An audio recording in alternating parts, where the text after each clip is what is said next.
Office থেকে 2-3 দিনের ছুটি পেয়ে বেড়াতে চলে গেলাম কুমিল্লা।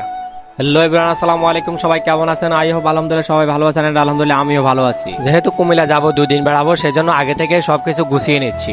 আর আমি সব সময় যে কোনো জায়গায় যাওয়ার আগে অর্থাৎ আগের দিন রাতে সবকিছু গুছিয়ে রাখি। এতে করে প্রয়োজনে কোনো কিছু নিতে ভুল হয় না। তাড়াহুড়ার মধ্যে দেখা যায় অনেক সময় অনেক কিছু নেওয়া হয় না। দ্যাটস ওয়াই আপনাদেরকে সাজেস্ট করবো যে কোনো জায়গায় যাওয়ার আগে অবশ্যই আপনার প্রয়োজনে সবকিছু গুছিয়ে রাখবেন। যাই হোক, আমি আমার সবকিছু গুছিয়ে নিয়েছি। এদিকে আমার 2টা শার্ট আয়রন করার বাকি ছিল, সেগুলো আয়রন করে নিচ্ছি। ইদানিং লোডশেডিং এর পরিমাণ অনেক বেশি বেড়ে গেছে, যার কারণে আমার কাছে মোস্ট ইম্পর্টেন্ট ছিল শার্ট 2টি আয়রন করে নেওয়া। সবকিছু গুছিয়ে নিতে নিতে দেখি অনেক রাত হয়ে গেছে। তারপরে আর দেরি না করে ঘুমিয়ে পড়লাম।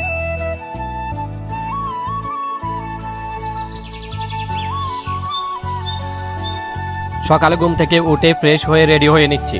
আবারও দেখছিলাম সবকিছু ঠিকঠাক আছে কিনা। যাই হোক, দেখলাম সবকিছু ঠিকঠাক আছে।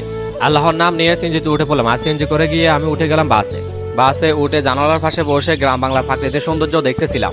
বাসে বসে গ্রাম বাংলার প্রাকৃতিক সৌন্দর্য দেখার অনুভূতি এক অন্যরকম, যা মুখে বলে বোঝানোর মতো না। যাই হোক, আপনাদের কার কার এমন প্রাকৃতিক সৌন্দর্য ভালো লাগে অবশ্যই কমেন্টে জানাবেন। চলেন এবার একটা মিউজিক শুনতে শুনতে প্রাকৃতিক সৌন্দর্য অনুভব করি।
দেখতে দেখতে কুমিল্লা চলে আসলাম। এখন বাস থেকেও নেমে পড়লাম। তো এবার এখান থেকে একটা অটো দিয়ে বাসায় চলে যাব।